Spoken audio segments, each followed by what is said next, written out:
सभी मसीही भाई बहनों को यीशु के नाम में शालोम, प्रेज द लॉर्ड, जय मसीह की। और प्रभु यीशु मसीह में मैं आपका भाई जेम्स आप सभी का इस बाइबल अध्ययन कार्यक्रम में एक बार फिर से बहुत बहुत स्वागत और परमेश्वर का धन्यवाद करते हैं। मेरे प्यारे भाई बहनों, हम अध्ययन कर रहे हैं निर्गमन की पुस्तक का। एक छोटी सी प्रार्थना के साथ आज के अध्ययन को हम शुरू करेंगे। हालेलुया, धन्यवाद पिता परमेश्वर, धन्यवाद करते हैं आपके अद्भुत रीति वाले प्रेम के लिए जो आपने अपने इकलौते पुत्र को देकर हम सभी पर प्रकट किया। धन्यवाद करते हैं महान पिता परमेश्वर आपके अनुग्रह, आपके महान प्रेम, आपकी तमाम आशीषों के लिए। धन्यवाद करते हैं महान पिता परमेश्वर इस बाइबल स्टडी प्रोग्राम के लिए जिससे हम आपके वचनों को जानकर अपनी आत्मिक उन्नति कर पा रहे हैं। होने दे महान पिता परमेश्वर आज के अध्ययन में पवित्र आत्मा हमारी अगुवाई करे, सहायता करे, मदद करे, ताकि वो बातें जो हम यहाँ पढ़ रहे हैं उन्हें हम अच्छी तरह से समझने पाएं और अपनी आत्मिक उन्नति करके आपके ग्रहण योग्य बनने पाएं। पिता परमेश्वर, होने दे सारी व्यवस्थाओं को रिकॉर्डिंग किए जाने को, वचन को समझने समझाए जाने को, हर एक बात को पिता परमेश्वर मैं आपके जोरावर हाथों में सौंपता हूं। आप हमारी मदद और अगुवाई कीजिए। सारा आदर देता हूं, सारी महिमा देता हूं और इस प्रार्थना को यीशु के सामर्थ्य और पवित्र नाम में मांगता हूं, आमीन। एक बार फिर से आप सभी का स्वागत है। हम अध्ययन कर रहे हैं निर्गमन की पुस्तक का और अब समय है कि हम उसके 21वें अध्याय पहले वचन से आगे का अध्ययन करें। यहां पहले वचन से लेकर जब हम 11वें वचन तक पढ़ते हैं तो यहां पर दासों से उचित व्यवहार करने के विषय में परमेश्वर ने आज्ञा दी है। यहां लिखा है, फिर जो नियम तुझे उनको समझाने हैं वो ये है कि जब तुम कोई इब्री दास मोल लो तब वह 6 वर्ष तक सेवा करता रहे और 7वें वर्ष स्वतंत्र होकर सेंत में चला जाए। यदि वह अकेला आया है तो अकेला ही चला जाए और यदि पत्नी सहित आया है तो उसके साथ उसकी पत्नी भी चली जाए। तो मेरे प्यारे भाई बहनों, यहां पर जब हम व्यवस्था का अध्ययन करेंगे, जब हम परमेश्वर ने जो इजरायलियों को व्यवस्था दी है तो उसमें हम बहुत सारी ऐसी चीजें देखेंगे जिसमें बहुत सारे प्रश्न हमारे मनों में आएंगे कि परमेश्वर ने ऐसी व्यवस्था क्यों दी। और हम नए नियम में देखते हैं कि किसी भी प्रकार से कोई दास को रखने का या किसी मनुष्य को दूसरे मनुष्य को मोल सेल करने का, बेचने का कोई प्रावधान नहीं है। और हम देखते हैं कि प्रभु यीशु मसीह में ना तो कोई दास है ना कोई स्वतंत्र है, सब प्रभु यीशु मसीह में अब एक हैं। कोई दास नहीं रहा, कोई स्वतंत्र नहीं रहा, सबको प्रभु यीशु मसीह ने स्वतंत्र कर दिया है। तो यहां पर हम देखते हैं कि परमेश्वर ने इस बात की छूट क्यों दी। परमेश्वर ने, भले ही यहां पर हम देखते हैं कि और लोगों की तरह नहीं है कि जब उस समय में जब हम देखते हैं ये प्रथा हुआ करती थी, जब कोई दास किसी को बेच दिया करता था, या जैसे हम याकूब के विषय में देखते हैं, माफ कीजिएगा, यूसुफ के विषय में देखते हैं, यूसुफ को भी मिस्रियों के हाथों बेच दिया गया था और वो उसके दास के रूप में कार्य किया करता था। तो यह नियम था कि वो हमेशा हमेशा पूरी जिंदगी मरते दम तक उसका वो गुलाम बन के रहेगा। ये गुलामी की प्रथा उस वक्त चला करती थी। तो यहां पर हम यहां देखते हैं कि परमेश्वर ने ये क्यों नहीं कह दिया। यहां पर बहुत सारे ऐसे मसीह विरोधी लोग हैं जो इस बात का सवाल उठाते हैं कि भाई बाइबल में लिखा है। तो बाइबल में लिखा है, पहली चीज तो वो हमारे लिए नहीं है क्योंकि मसीह यीशु में सब कुछ अब स्वतंत्र है, कोई ऐसी प्रथा बाकी नहीं है। लेकिन उस समय भी हम देखते हैं कि परमेश्वर ये भी तो कह सकते थे कि तुम्हारे बीच में कोई किसी को बेचेगा नहीं, कोई दास खरीदेगा नहीं, गुलामी प्रथा नहीं होगी, परमेश्वर के विरोध में है। आखिर परमेश्वर ने ये सारी बातें उन्हें थोड़ी थोड़ी छूट क्यों दी। यहां पर हम देखते हैं कि 6 साल तक ही किसी को दास बना सकते हैं, यह भी बहुत बड़ी बात है। जिंदगी भर का दास 50 साल के लिए, 60 साल के लिए उसका गुलाम होने के लिए बेचा गया है। लेकिन परमेश्वर यहां पर आज्ञा दे रहे हैं कि 6 साल से ज्यादा किसी को तुम अपना बंदी नहीं बना सकते हो, अपना दास नहीं रख सकते हो। क्यों? यहां परमेश्वर ने यह क्यों नहीं कह दिया कि तुम बना ही नहीं सकते हो। मेरे प्यारे भाई बहनों, इस बात का जवाब हमें प्रभु यीशु मसीह ने दिया है। क्योंकि जब हम मत्ती का सुसमाचार उसके 19वें अध्याय को पढ़ते हैं तो वहां पर जो फरीसी हैं, शास्त्री हैं, वो प्रभु की परीक्षा लेने के लिए पत्नी को तलाक देने के विषय में वहां उनसे बात पूछते हैं। और प्रभु यीशु मसीह कहते हैं कि नहीं, तुम अपनी पत्नी का त्याग नहीं कर सकते हो। तब वो शास्त्री और फरीसी 19वां अध्याय मत्ती का सुसमाचार 8वें वचन में हम देखते हैं कि वो पूछते हैं कि मूसा ने इस बात की आज्ञा क्यों दी। तो प्रभु उसका जवाब यहां 8वें वचन में देते हैं कि तुम्हारे मनों की कठोरता के कारण, तुम्हारे मनों की कठोरता। मेरे प्यारे भाई बहनों, यहां इस वचन को आप बड़े ध्यान से, इस पर्टिकुलर शब्द को बड़े ध्यान से सुनिए। यहां पर प्रभु यीशु मसीह कहते हैं तुम्हारे मन की कठोरता, मन की कठोरता। मेरे प्यारे भाई बहनों, यहां पर हम देख रहे हैं जिस वक्त परमेश्वर अपना व्यवस्था इजरायलियों को देना चाहता है, क्योंकि परमेश्वर की व्यवस्था यह नहीं है कि इजरायली ये सब बातें माने, बल्कि परमेश्वर की यह योजना का आरंभ है। ये योजना का आरंभ है उस महायोजना का जो उसने जगत की उत्पत्ति से पहले ही रच ली थी, जिस बात को हमने इफिसियों की पत्री पहले अध्याय 4 वचन में पढ़ा कि उसने जगत की उत्पत्ति से पहले ही इस बात की योजना बना ली थी, तो उस योजना का प्रारंभ था। उस वक्त उन लोगों के इतने मन कठोर थे मेरे प्यारे भाई बहनों, परमेश्वर की इतनी सारी बातों को देखने के बावजूद भी इजरायली कुड़कुड़ा रहे हैं। जहां लाल समुद्र 2 भाग हो गया, उसके बीच में से निकल गए, इतने बड़े बड़े आश्चर्यक्रम देखे हैं, बटेरे खा रहे हैं, मन्ना खा रहे हैं, उसके बावजूद भी वो परमेश्वर के विरोध में कार्य कर रहे हैं। अभी हम आगे देखेंगे कि यहां तक होगा कि मूसा को वहां पर्वत से नीचे आने में देरी हो जाएगी, तो वो लोग फिर से जो बछड़ा है, सोने का बछड़ा ढाल करके उसकी पूजा करने लगेंगे, दुनियावी चीजों में आ जाएंगे। तो ये इनके मन कठोर हैं। इस शब्द को बड़े ध्यान से सुनिए, इनके मन कठोर हैं, इनको समझाना आसान नहीं है।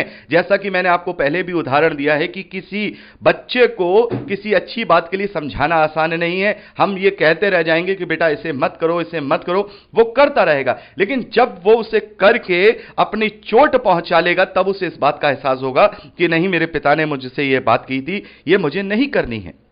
यही मन की कठोरता, इस मन की कठोरता को तोड़ने के लिए प्रभु यीशु मसीह को इस धरती पर आना पड़ा। इस मन की कठोरता को कोमल करने के लिए प्रभु यीशु मसीह को इस धरती पर अपना बलिदान देना पड़ा, और उस बलिदान के द्वारा ऐसा हमारा मन कोमल हो जाता है, ऐसा हमारा मन कोमल हो जाता है कि अब हमारे अंदर मन की कठोरता नहीं रहती। क्योंकि जैसे पौलुस हमसे कहते हैं कि कि मेरे अंदर कोई अच्छी वस्तु वास नहीं करता, और जब तक मेरे अंदर अच्छी वस्तु वास नहीं करता, मुझसे भले काम नहीं बन पड़ते हैं। हमने इस बात को रोमियो की पत्री 7वें अध्याय में बहुत अच्छे से पढ़ा है। तो यहां पर जब हम इस व्यवस्था का अध्ययन करेंगे तो आप इस बात से विचलित नहीं होना, क्योंकि यहां पर उनके मन कठोर हैं।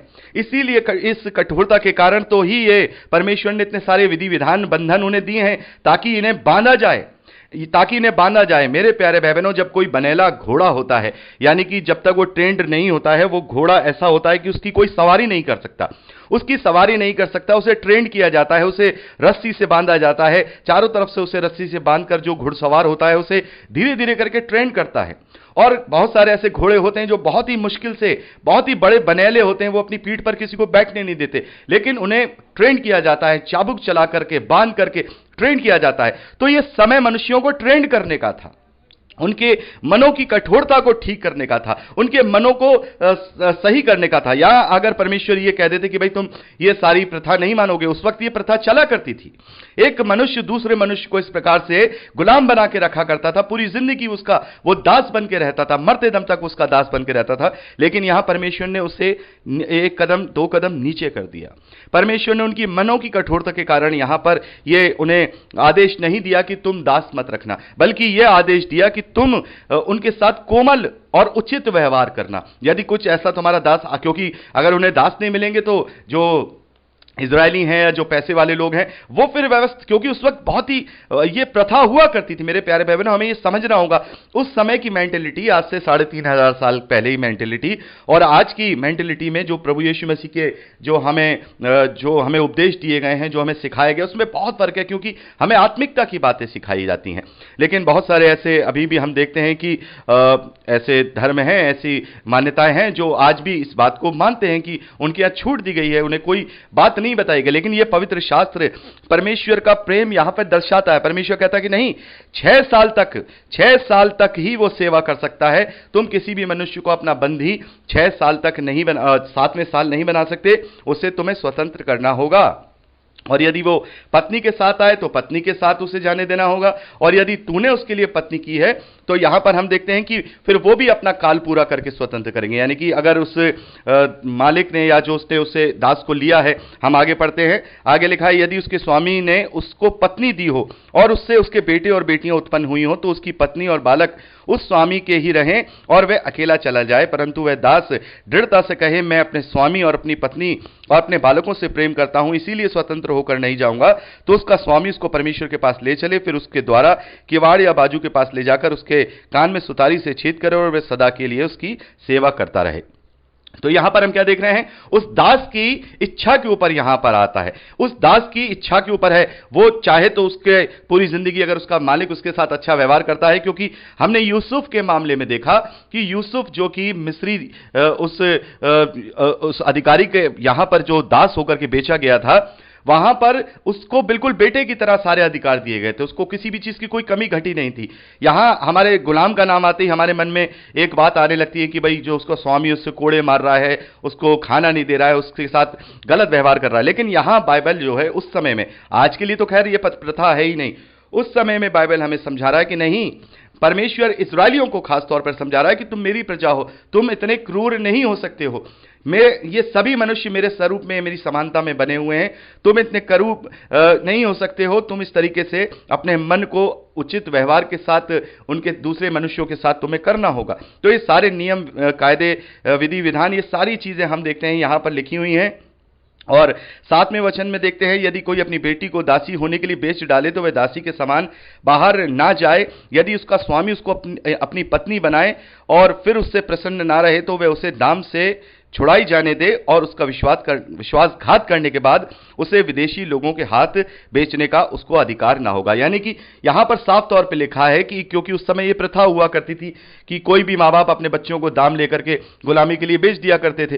तो यहां पर हम देखते हैं कि परमेश्वर कहते हैं कि अगर कोई गुलाम दासी है, कोई लड़की है, और उससे अगर कोई वो विवाह करता है तो फिर वो दासी के बराबर नहीं है, बल्कि वो बिल्कुल उसकी पत्नी का ही बराबर का दर्जा पाएगी। आगे आप इसको 11वें वचन तक अच्छे से पढ़ लीजिएगा कि वो उसकी पत्नी की तरह रहेगी। यदि वो अपने बेटे से उसका विवाह कराता है तो उसको वो अपनी बेटी जैसा समझे। आगे लिखा है कि यहां लिखा है, यदि उसने उसका अपने बेटे से विवाह करा दिया हो तो उसे अपनी बेटी जैसा व्यवहार करे। चाहे वो दूसरी शादी भी कर ले तो भी उसको सारे हक उसके पूरे करे, जैसे एक बहू के और बेटी के किए जाते हैं। तो यहां पर परमेश्वर ने बहुत सारे मॉरल लॉ यहां लागू किए हैं। आज हमें ये लग रहा है कि ये सारे लॉ हमें बहुत ऊपर के लग रहे हैं कि ऐसा नहीं करना चाहिए था, परमेश्वर ऐसा कर देता। लेकिन मेरे प्यारे भाई बहनों, ये भी करना उनके लिए बहुत कठिन हो जाता है उस समय में। 3500 4000 साल पहले की जो प्रथाएं हैं, उनमें यह भी बहुत बड़ी बात हो जाती है कि परमेश्वर उन्हें इन बंधनों में बांध रहा है कि नहीं। क्योंकि हम इस्लाम के अंदर देखते हैं कि उसमें आज भी हम बहुत सारी ऐसी चीजें देखते हैं कि उनकी जो बांदियां हुआ करती थी, तो वो बांदियों उनसे वो विवाह नहीं करते थे, बल्कि उन्हें कैसे भी इस्तेमाल करते थे। यानी आप समझ सकते हैं, शरीर के रूप से भी इस्तेमाल किया करते थे। वो उनकी बांदी थी, उनके साथ वो कैसा भी बिहेवियर करें, उनसे शादी करें ना करें, फिर भी उनके साथ वो संबंध बना सकते थे। लेकिन यहां पर इस तरीके से हम देखते हैं कि आज से 3500 साल पहले के परिवेश में यहां पर परमेश्वर इस बात की आज्ञा दे रहे हैं कि नहीं, अगर तुमने उसे पत्नी बना लिया है तो फिर उसे तुम्हें पत्नी का अधिकार देना है। यदि तुमने उसे बहू बना लिया है तो उसे बेटी का अधिकार देना है। सारे अधिकार यहां पर दासों के विषय में जो उस वक्त प्रथा हुआ करती थी, परमेश्वर ने बहुत ही अच्छे से यहां मूसा को निर्देश दिए हैं। और यह थोड़ा सा उन्हें छूट क्यों दी गई? उनकी मनों की कठोरता के कारण। इस पूरी व्यवस्था को आप इस बात से लेकर के चलिएगा कि मनुष्य उस वक्त अपनी मन की कठोरता में जकड़ा हुआ था। परमेश्वर ने उनकी कठोरता को क्या किया? कठोरता को प्रभु यीशु मसीह के द्वारा कोमलता में बदला, और यह जो शरीर की व्यवस्था है अब विश्वास की और आत्मिक व्यवस्था में बदल करके हमें सच्चा मार्ग अब यीशु के रूप में दे दिया। जैसे प्रभु कहते हैं कि मार्ग, सत्य और जीवन मैं ही हूं, बिना मेरे द्वारा कोई भी पिता तक नहीं पहुंच सकता। तो ये केवल एक शिक्षक के रूप में हम इन्हें यहां पर पढ़ रहे हैं। अपने मन में इस प्रकार का कोई भी आप इस बात को ना लीजिएगा कि परमेश्वर ऐसा क्यों नहीं किया, परमेश्वर ने ऐसी अब क्यों किया। क्योंकि अब हम आत्मिक है, अब हमारे मन खुले हुए हैं, हमारे मन कोमल हैं, क्योंकि अब हमारे अंदर अच्छी वस्तु पवित्र आत्मा वास करता है। अब हमारे साथ स्वयं परमेश्वर की अगुवाई चलती है पवित्र आत्मा के रूप में। अब हमारी अगुवाई करने वाला कोई मनुष्य नहीं है। यहां पर जो अगुवाई कर रहा है इस्राएलियों की, वो मूसा कर रहा है। मूसा जो कि खुद परमेश्वर के उस जो उसने प्रतिज्ञा की है उस देश में नहीं पहुंच पाएगा, क्योंकि उसने परमेश्वर के विरोध में बहुत सारी गलतियां की है। तो ये किसके पीछे चल रही है? ये मूसा के पीछे चल रहे हैं, इसीलिए इनके मन कठोर हैं। हम प्रभु के पीछे चल रहे हैं, आत्मिक रोटी खाने वाले हैं।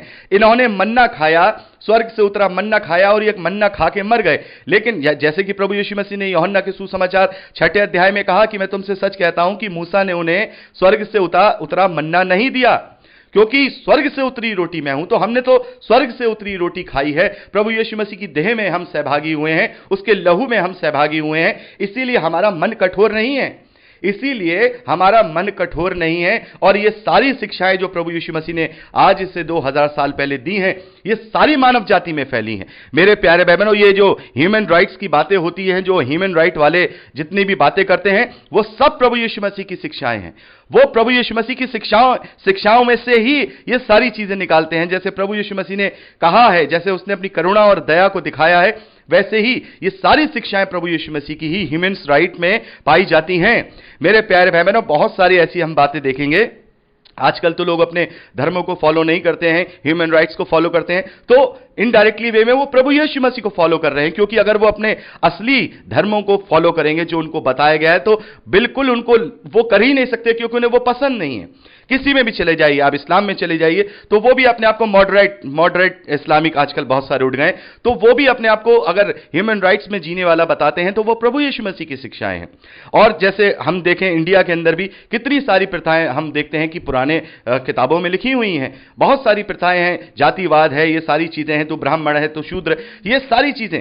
लेकिन आज का ह्यूमैनिटी के हिसाब से देखा जाए तो वो लोग नहीं मानते हैं। बहुत सारे ऐसे भाई हैं जो नहीं मानते हैं और उनसे ऊपर लेकर के चल रहे हैं, तो वो फिर अपने वेद नहीं मान रहे, वो प्रभु यीशु मसीह की शिक्षाओं को मान रहे हैं। इनडायरेक्टली वे में प्रभु यीशु मसीह की ही पीछे सारी मानव जाति चल रही है। बस जो लोग उसका विश्वास करते हैं, अंगीकार करते हैं, वो अनंत जीवन को प्राप्त करते हैं। और जो लोग उसकी केवल शिक्षाओं को ग्रहण करते हैं, उसका विश्वास नहीं करते, उसका इनकार करते हैं, अफसोस, परमेश्वर उनका न्याय करेगा। और जैसा कि प्रभु यीशु मसीह कहते हैं कि जिन्होंने मेरा इनकार कर दिया, वो उन्होंने अंधकार को चुना, ज्योति को नहीं पहचाना, इसीलिए वो दोषी ठहराए जाएंगे। तो इसी प्रकार से हमें प्रचार करना है प्रभु यीशु मसीह के उन शिक्षाओं का, जो कि उत्तम, अति उत्तम स्वर्ग से उतरी हुई हैं, मानवता से भरपूर। उससे बढ़कर कोई ह्यूमैनिटी की शिक्षाएं इस दुनिया में कोई नहीं दे सकता, जैसे हमारे प्रभु ने दी हैं।